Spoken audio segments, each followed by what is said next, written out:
Poor మండలంలో జరిగే కొండపోచమ్మ జాతర ఉత్సవాలకు అన్ని ఏర్పాట్లు చేశామని దేవాలయ ఈవో రవికుమార్ అన్నారు.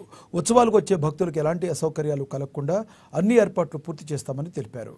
గజ్వేల్, ప్రజ్ఞాపూర్, జనగామ, సిద్దిపేట బస్సు డిపోల నుంచి ప్రత్యేక బస్సులను ఏర్పాటు చేశామన్నారు. ఆది, సోమ, మంగళవారాల్లో భక్తులు అధిక సంఖ్యలో పాల్గొనే అవకాశం ఉందని తెలిపారు. జాతర ఏర్పాట్లపై గజ్వేల్ ఆర్డీఓ కార్యాలయంలో వివిధ శాఖల అధికారులతో సమీక్ష సమావేశం నిర్వహించి జిల్లా కలెక్టర్ మను చౌదరి వివిధ శాఖల అధికారులతో సమావేశం నిర్వహించి జాతరకు భక్తులు భారీగా హాజరయ్యే అవకాశం ఉన్నందున ఎలాంటి సమస్యలు తలెత్తకుండా చర్యలు తీసుకోవాలని తెలిపారు.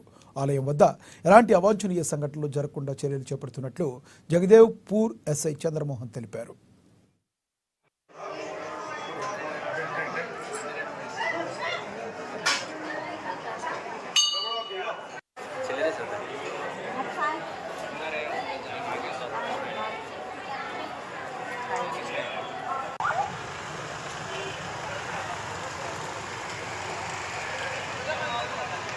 ముఖ్యంగా భక్తులు ఇక్కడ మొక్కుబడి సమర్పించిన తర్వాత ఇక్కడికి దగ్గరలో ఉన్నటువంటి కొండపోచమ్మ సాగర్కు వెళ్లే అవకాశం ఉంది కూడా.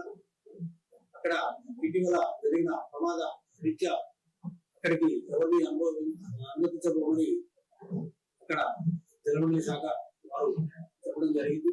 అదేవిధంగా అన్ని ఏర్పాట్లతో వారి జాతరకు